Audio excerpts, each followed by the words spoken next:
Hello everyone. Today we will discuss our topic, that is Gibbs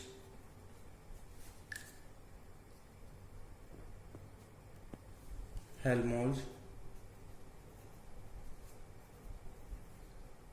equation. तो हाँ, आज हम गिब्स हेल्महोल्ट्ज इक्वेशन पढ़ेंगे। ये किसके दो साइंटिस्ट थे, J.W. Gibbs and H. von Helmholtz. इन दोनों ने दी थी, इसलिए इसका क्या नाम है, गिब्स हेल्महोल्ट्ज इक्वेशन हम इसको बोलते हैं। और ये क्या है, इससे हमें इट प्रोवाइड्स, अगर इसकी बात करें कि it provides information, it provides information about the temperature dependence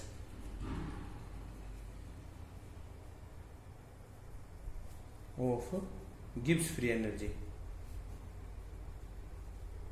कि जो एट कांस्टेंट प्रेशर, कि आपके कांस्टेंट प्रेशर पे गिब्स फ्री एनर्जी जो है वो टेम्परेचर पे कैसे डिपेंड करती है, उसके बारे में ये इक्वेशन हमें बताती है। अगर हम इसकी बात करें तो क्या है, delta G is equal to delta H plus T into delta G delta T at constant pressure. ये आपकी क्या है, इक्वेशन है, जिसको हमने क्या नाम दिया है, गिब्स हेल्महोल्ट्ज इक्वेशन। ये क्या है आपकी, change in Gibbs free energy,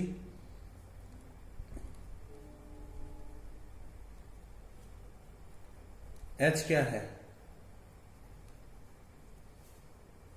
enthalpy change, T क्या है, एब्सोल्यूट टेम्परेचर है, और पी क्या है आपका, प्रेशर है।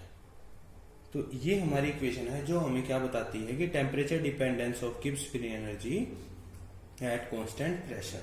तो अगर अब हम इसकी डेरिवेशन की बात करें कि अगर हमें डिराइव करनी है, बहुत इंपॉर्टेंट टॉपिक है एग्जाम पॉइंट ऑफ व्यू से, तो और इसके बहुत सारे यूज भी हैं, एप्लीकेशंस भी हैं, तो इसलिए बहुत ही इंपॉर्टेंट है लेक्चर। तो हम देखते हैं कि इसके अगर डेरिवेशन की बात करें कि डिराइव कैसे करेंगे इसको हम, तो डेरिवेशन की बात करते हैं कि जो हमें पता है कि डेल्टा जी जो है वो किसके बराबर होता है, डेल्टा एच माइनस के टी डेल्टा एस। कि जो गिब्स फ्री एनर्जी चेंज है वो किसके बराबर होता है, एंथैल्पी चेंज माइनस के temperature into change in entropy के। ठीक है, तो ये हमें पता है। अगर हम सिंपली लिखे तो इसको कैसे होंगे, G is equal to H minus के टी एस।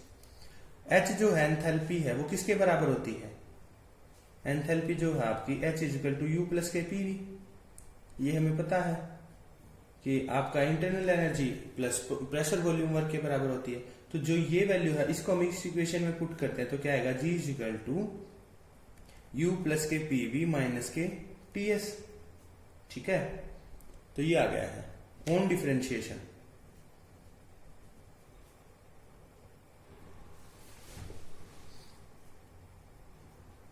अगर हम इसका डिफरेंशिएशन करते हैं तो क्या होता है कि del G is equal to D U plus के पी डी वी, इसका हम करते हैं तो क्या होगा, एक बार इसको कांस्टेंट रखे इसका करेंगे, एक बार इसको कांस्टेंट रखे इसका, तो पी डी वी प्लस के वी डी पी माइनस के टी डी एस माइनस के एस डी टी, ये हमारे पास आ जाता है।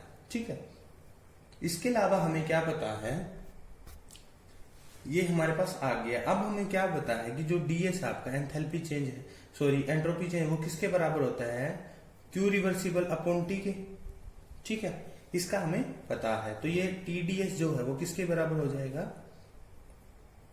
क्यू रिवर्सिबल के। और जो क्यू रिवर्सिबल है ये हमारे पास आ गया। अब क्यू रिवर्सिबल है वो किसके बराबर होता है, या हम सिंपली बोले तो डी क्यू रिवर्सिबल किसके बराबर होगा, डी यू प्लस के पी डीवी।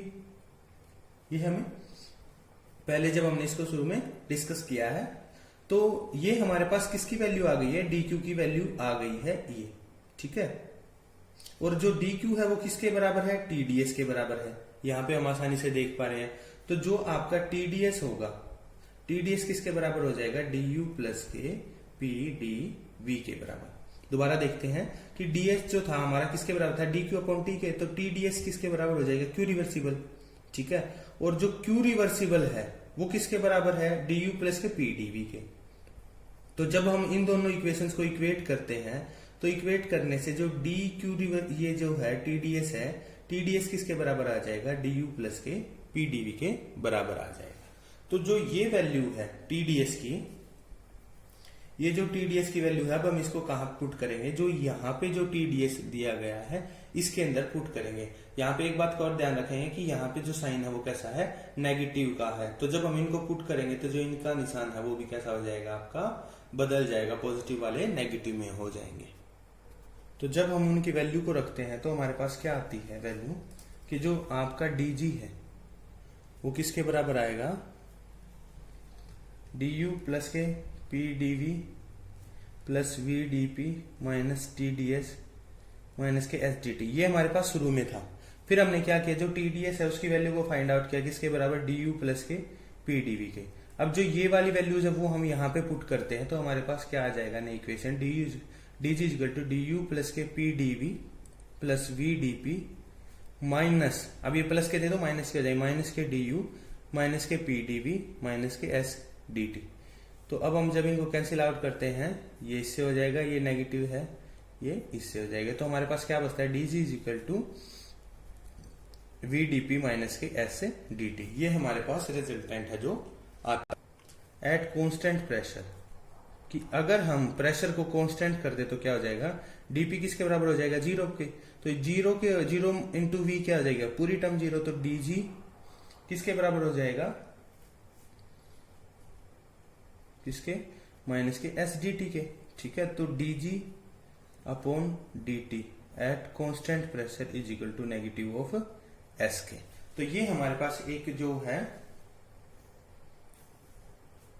रिजल्ट आता है कि जो आपका किसके बराबर होता है, एस क्या है आपका, एंट्रोपी। एस किसके बराबर है, एंट्रोपी के बराबर है। ठीक है, अब हम क्या करते हैं कि इनिशियल और final, initial and final states के लिए इसको अप्लाई करते हैं।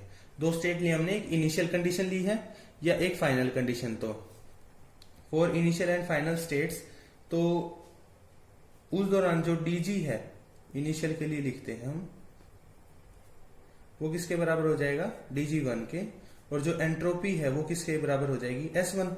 ठीक है, ऐसे ही अगर फाइनल की बात करें हम तो उस दौरान जो वो किसके बराबर, डीजी टू के, और ये आपका किसके बराबर, एस टू के। ये हमारे पास आ जाती है। तो जब हम इनकी वैल्यू रखते हैं for initial state,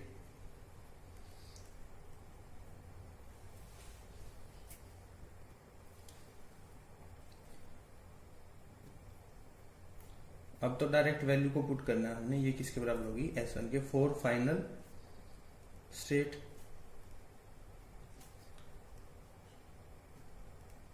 at constant pressure is equal to negative of S two की। ये हमारे पास आ गया है।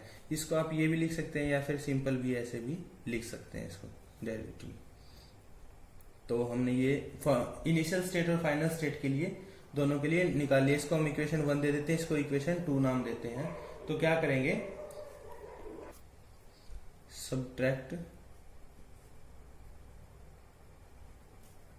Equation 2, yes, subtract equation 1 from 2। तो ये क्या हो जाएगा, हमने दूसरी में से पहले वाली इक्वेशन है उसको सब्ट्रैक्ट कर रहे हैं हम, G1 G2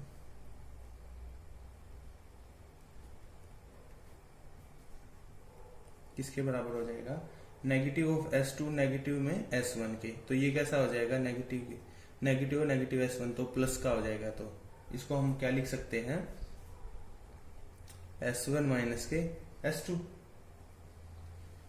ये भी लिख सकते हैं हम। या फिर अगर इसको सिंपली लिखना चाहें, अगर इसको माइनस की टर्म में लिखना चाहे, जैसे माइनस यहाँ पे आया हुआ था, तो ये कैसे हो जाएगा, इसको रिवर्स कर देते हैं। यहाँ पे ये लिखने की बजाय इसी को ले ले, माइनस के S2 प्लस के S1।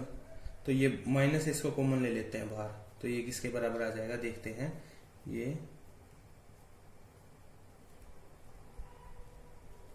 Upon eight constant pressure किसके बराबर आ जाएगा, इसको इस केस में हम इस माइनस को कॉमन लेंगे तो माइनस S2 माइनस के, अब प्लस था तो ये माइनस का हो जाएगा, माइनस के S1। ये हमारे पास आ जाता है। अगर हम इसको कंप्लीट लिखते हैं लास्ट में, तो ये क्या आएगा, ये माइनस करेंगे तो ये भी किस में आ जाएगा, चेंज की टर्म में आएगा। चेंज की टर्म में आएगा तो ऐसे इसको, ये चेंज इनटू dt, ये del T upon p is equal to किसके बराबर हो जाएगा, नेगेटिव ऑफ डेल्टा s के, क्योंकि इसके चेंज किया तो हमने क्या लिख दिया, डेल्टा s, और ये नेगेटिव था तो आगे नेगेटिव आ गया है। इसको भी यहाँ पे हमने क्या किया, जब सब्ट्रैक्ट किया तो चेंज की टर्म में आ गया है। ये हमारे पास आया। अब जो ये आने के बाद क्या करते हैं हम इसको, हमारी जो शुरू में इक्वेशन हमने ली थी कौन सी, कि del G is equal to H minus के टी डेल एस। तो अब हमारे पास किसकी वैल्यू आ गई है, इस जो टर्म है इसकी वैल्यू आ गई है। इसकी वैल्यू क्या आई थी हमारे पास, देखते हैं।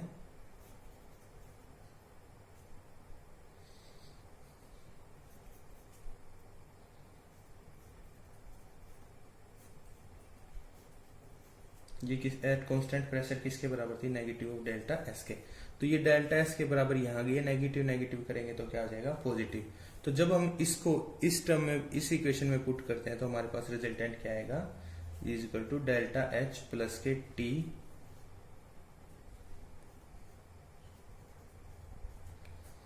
Delta at constant pressure. ये प्रेशर कांस्टेंट पे हमारे पास ये जो इक्वेशन आई है इसको हम क्या बोलते हैं, आपकी गिब्स हेल्महोल्ट्ज